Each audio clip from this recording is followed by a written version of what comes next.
ഇന്ന് ഞാനുള്ളത് മാതൃഭൂമിയിലെ ഗോകുലിനോടൊപ്പമാണ്. റിപ്പോർട്ടർ ഗോകുൽ. സാധാരണ ഇത് എൻ്റെ ഡയലോഗാണ്, പക്ഷേ ഇന്നിപ്പോൾ സോന ഏതായാലും പറയാം. പക്ഷേ എനിക്ക് കുറച്ച് കാര്യങ്ങൾ ചോദിക്കാനുണ്ട്. എങ്ങനെയാണ് ഈ വ്ളോഗിംഗ് എന്ന് പറയുന്ന ഒരു മേഖലയിലേക്ക് എത്തിയത്? വ്ളോഗിൽ വരണം കൊണ്ട് വന്നതല്ല, അങ്ങനെ വന്നു. അങ്ങനെ ഫാമിലി സപ്പോർട്ടും പിന്നെ എല്ലാവരും സപ്പോർട്ട് ഉണ്ടപ്പോൾ കണ്ടിന്യൂ ചെയ്യാമെന്ന് വിചാരിച്ചു. ആക്ച്വലി എൻ്റെ അച്ഛനായിരുന്നു ആദ്യം വന്നത്. അതിനുശേഷം പിന്നെ ഞാൻ അമ്മ ആകെ നാട്ടിലായിരുന്നു. അപ്പോൾ അവിടെ ആയിരിക്കും നമ്മൾ സ്റ്റഡീസൊന്നും കറക്റ്റായിട്ട് പോകാൻ പറ്റില്ല. അപ്പോൾ അത് കാരണം ഞങ്ങളിവിടെ കൊണ്ടുവന്നു. അങ്ങനെ ഞങ്ങളിവിടെ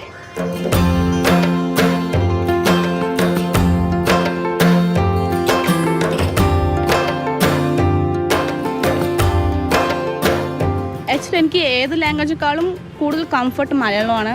പിന്നെ മലയാളം ഓഡിയൻസിന് എന്നെയും ഭയങ്കര ഇഷ്ടമായത് കാരണം ഓക്കെ നമുക്ക് എന്തായാലും മലയാളത്തിൽ തുടങ്ങാമല്ലോ വെച്ചിട്ട് അങ്ങനെ തുടങ്ങിയതായിരുന്നു. ഞാൻ പാലക്കാട്ടുകാരിയാണ്.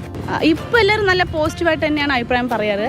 ഫസ്റ്റ് സ്റ്റാർട്ടിങ്ങിലൊക്കെ ആകുമ്പോൾ എൻ്റെ കുറച്ച് ഫ്രണ്ട്സ് ഉണ്ടായിരുന്നു പാലക്കാട് സ്ലാങ്ങിൽ സംസാരിക്കണം, കാരണം അത് ലോക്കൽ ലാംഗ്വേജാണ്, നന്നായിട്ടില്ല, മാറ്റി പിടിക്കുക അങ്ങനെ കുറേ പറഞ്ഞിട്ടുണ്ട്.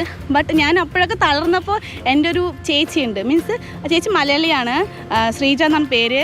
എന്നെ എപ്പോഴും ബൂസ്റ്റപ്പ് ചെയ്യും. ഓക്കെ കുഴപ്പമില്ല സോന, അതാണ് നിൻ്റെ വെറൈറ്റി, നീ അങ്ങനെ സംസാരിച്ച് ആരും എന്ത് പറഞ്ഞാലും കെയർ ചെയ്യേണ്ട. അതുപോലെ കുറച്ച് 2-3 ഫ്രണ്ട്സ് ഉണ്ട്, അവരും നല്ല സപ്പോർട്ടാണ്. കുഴപ്പമില്ല, നിനക്ക് നീ അങ്ങനെയാണ്, പാലക്കാട് ഇരിക്കുമ്പോൾ പാലക്കാട് സ്ലാങ്ങിൽ സംസാരിക്കുക, അല്ലാതെ വേറെ സ്ലാങ് കിട്ടില്ലല്ലോ, അങ്ങനെ പറഞ്ഞ് കുറച്ച് ബൂസ്റ്റപ്പ് ചെയ്ത്.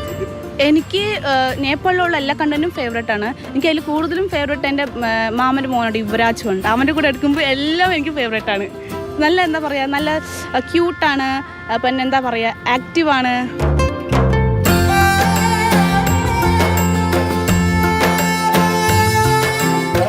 इतनी देर मोले इंटरव्यू निकाले मातृभूमि न्यूज़ रिपोर्टर गोकुले थैंक यू धन्यवाद गोर्चु.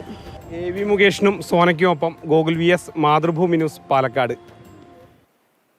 ഗോകുൽ VS ഉണ്ട് നമുക്കിപ്പം. ഗോകുൽ, ഈ സോനാകുമാരി തപ്പ ഒരു വലിയൊരു പ്രചോദനവും ഒരു മാതൃകയൊക്കെ കൂടിയാണ്. കാരണം മലയാളത്തെ മറക്കുന്ന മലയാളികൾക്ക് വലിയൊരു പാഠം കൂടിയാണ് സോനാകുമാരി തപ്പ. സോന ഭയങ്കര ക്യൂട്ടാണ് ഗോകുൽ. അപ്പം എന്തൊക്കെയാണ് സോനയുടെ വിശേഷങ്ങളും കാര്യങ്ങളും ഒക്കെ? എന്തെങ്കിലും നേപ്പാൾ ലാംഗ്വേജ് ഒക്കെ പഠിച്ചോ? സോനയുടെ അച്ഛൻ കേരളത്തിൽ തന്നെയാണ് ജോലി ചെയ്യുന്നത്. അപ്പോൾ അതുകൊണ്ട് തന്നെ വളരെ ചെറുപ്പം മുതലേ സോനയ്ക്ക് കേരളവുമായി ബന്ധമുണ്ട്. കേരളത്തിലാണ് താമസിക്കുന്നത്. അങ്ങനെ മലയാളം നന്നായിട്ട് അറിയാം. മലയാളം അറിയാമെന്ന് മാത്രമല്ല, പാലക്കാടൻ രീതിയിലാണ് സോന സംസാരിക്കുന്നതൊക്കെ. അപ്പോൾ അവരുടെ ഒരു വ്ളോഗിലൊക്കെ ആ കൗതുകം നമുക്ക് കൃത്യമായിട്ട് കാണാൻ പറ്റും. ഇപ്പോൾ നേപ്പാളിനെ കുറിച്ചൊക്കെ ചെയ്യുന്ന വ്ളോഗുകളാണെങ്കിലും കേരളവും നേപ്പാൾ ആ 2 കൾച്ചറും ചേർന്ന് വരുമ്പോൾ വളരെ രസകരമായിട്ടാണ് അവരുടെ വ്ളോഗുകൾ ഓരോന്നും കാണാൻ കഴിയുന്നത്. അപ്പോൾ വളരെ ചെറുപ്പത്തിൽ തന്നെ ഇവിടെ എത്തി ഇവിടുത്തെ രീതികളും ഒക്കെയായി ഇങ്ങനെ ഇഴകിച്ചേർന്ന ഒരാളാണ്. അപ്പോൾ സോനയെ നമ്മൾ സംസാരിക്കുമ്പോൾ സോന പറഞ്ഞത് അങ്ങനെ പ്ലാൻ ചെയ്ത് ഇങ്ങനെ ഒരു വ്ളോഗ് ചെയ്യണം, അല്ലെങ്കിൽ ഒരു വ്ളോഗർ ആകണം, അങ്ങനെയുള്ള ഒരു പ്ലാനും ഇല്ലാത്തൊരു വ്യക്തിയാണ് സോന. അപ്പോൾ അങ്ങനെ വ്ളോഗുകൾ ചെയ്യാൻ തോന്നി, ഇങ്ങനെ ചെയ്തു. ഇനി അടുത്ത് എന്താണെന്ന് വെച്ചാൽ ആലോചിക്കണം. ആ രീതിയിലാണ് സോനയുടെ ജീവിതം മുന്നോട്ട് കൊണ്ടുപോകുന്നത്. അപ്പോൾ സോനയോട് നമ്മൾ സംസാരിക്കുമ്പോൾ കൂടുതലായിട്ട് നേപ്പാളിനെ കുറിച്ച് അറിയാം. അവർക്ക് നേപ്പാൾ ഭയങ്കര ഇഷ്ടമാണ്. നേപ്പാളിൻ്റെ രീതികളൊക്കെ വളരെ ഇഷ്ടമാണ്. അതേസമയം തന്നെ കേരളം ഇഷ്ടമാണ്. അപ്പോൾ 2 സ്ഥലങ്ങളെ വല്ലാതെ ഇഷ്ടപ്പെടുന്നുണ്ട് സോന.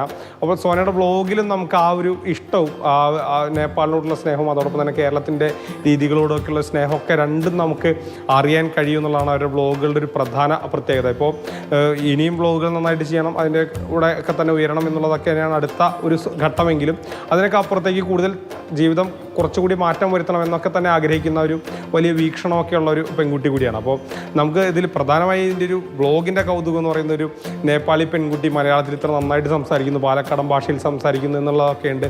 അതിനപ്പുറത്തേക്ക് നമ്മൾ കാണേണ്ട മറ്റൊരു പ്രധാനപ്പെട്ട കാര്യം, സോനയുടെ അച്ഛനായാലും ആ ഒരു കുടുംബമൊക്കെ ആയാലും കേരളത്തിലേക്ക് എത്തിയത് തങ്ങളുടെ ജീവിതം കുറച്ചുകൂടി മെച്ചപ്പെട്ടതാകണം, സാമ്പത്തികമൊക്കെ തന്നെ ഉയരണം എന്നുള്ള ഒരൊറ്റ കാഴ്ചപ്പാടിൽ, ആ ഒരു ഒറ്റ ചിന്തയിൽ മാത്രമാണ്. പക്ഷേ അതിൽ തന്നെ എത്രമാത്രം മനോഹരമാക്കാം ഓരോ സ്ഥലവും. തങ്ങൾ എത്തിപ്പെട്ട സ്ഥലത്ത് ഏത് രീതിയിൽ വ്യത്യസ്തമായി ജീവിക്കാം, അതിലൂടെ എങ്ങനെ വ്യത്യസ്തമാകാം, തൻ്റെതായുള്ള ഒരു യൂണിക്നെസ്. സോനാകുമാരി തപ്പയുടെ ആഗ്രഹങ്ങളൊക്കെ നടക്കട്ടെ, വലിയൊരു വ്ളോഗർ ആകട്ടെ, അതിനൊപ്പം ജീവിത നിലവാരമൊക്കെ മെച്ചപ്പെടുത്താൻ സോനാകുമാരിക്ക് ആകട്ടെ എന്നുകൂടി ആശംസിക്കുകയാണ്.